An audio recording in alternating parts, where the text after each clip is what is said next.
যিনি দীর্ঘদিন ধরে অত্যন্ত পরিশ্রমের সহিত বিদ্যালয়টি চালিয়ে যাচ্ছেন মেরিটের মেমোরিয়াল উচ্চ বিদ্যালয়ের সম্মানিত প্রধান শিক্ষক জনাব আব্দুল বাসির সাহেব সহ সম্মানিত ম্যানেজিং কমিটির নেতৃবৃন্দ এখানে উপস্থিত রয়েছেন বীর মুক্তিযোদ্ধা মিজান খান সাহেব সহ সম্মানিত ম্যানেজিং কমিটির নেতৃবৃন্দ, অর্থ বিদ্যালয়ের শিক্ষক শিক্ষিকা ছাত্র ছাত্রীবৃন্দ, সবাইকে সালাম ও আদাব জানাচ্ছি। আমি প্রথমে ধন্যবাদ কৃতজ্ঞতা জানাচ্ছি আজকে প্রধান অতিথি জননেতা অ্যাডভোকেট নাসিরউদ্দিন খান সাহেবকে, উনি আমাদের বিদ্যালয়ে আসার জন্য ওনাকে আবারও আমাদের এলাকাবাসীর পক্ষ থেকে স্কুলের বিদ্যালয়ের পক্ষ থেকে আপনার কাছে কৃতজ্ঞতা ধন্যবাদ জানাচ্ছি।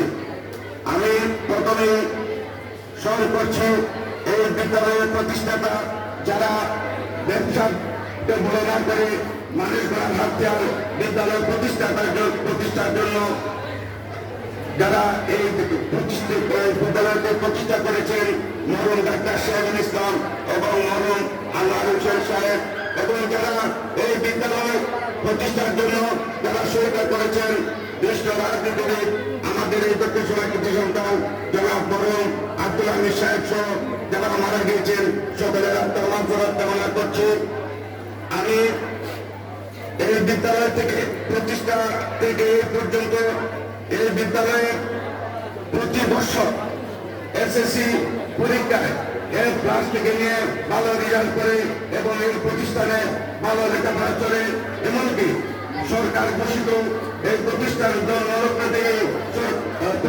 লগ্ন থেকেই সরকার ঘোষিত জাতীয় যোগ্যতা প্রোগ্রাম আছে, সব প্রোগ্রাম জাতীয় প্রোগ্রামগুলো ওনারা পালন করে থাকেন এবং আমাদের ম্যানেজিং কমিটি নেতৃবৃন্দ এবং এলাকার গণ্যমান্য ব্যক্তিত্বরা উপস্থিত থাকেন।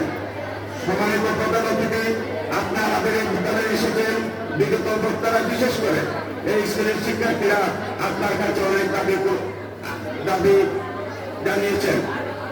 আপনি এই প্রতিষ্ঠানে 950 উপরে ছাত্রছাত্রীরা রয়েছেন যাদের ক্লাস করতে অনেক অসুবিধা হচ্ছে। ইতিমধ্যে আপনাকে অবগত করেছেন আমাদের সভাপতি এবং প্রধান শিক্ষক। আমাদের দ্বিতীয়তলা কাজের সমাপ্ত কাজ বাকি রয়েছে। আপনি যতটুকু সম্ভব আমাদের এই দ্বিতীয়তলার কাজটি যাতে সম্পন্ন করা হয় যতটুকু সম্ভব সহায়তা করবেন। সহায়তা করার প্রয়োজন আমরা আপনাকে অনুরোধ করছি, আপনি একটু সহায়তা করবেন। এরপরে আমাদের স্কুলের একটি গেট নেই এবং সেটাও আপনার প্রতি আমাদের অনুরোধ, আপনি একটু সহায়তা করবেন। আমি পরিশেষে আপনি এসেছেন এবং সকল অতিথিকে ধন্যবাদ জানিয়ে আমি আমার শুরু শেষ করছি। জয় বাংলা, জয় বাংলা।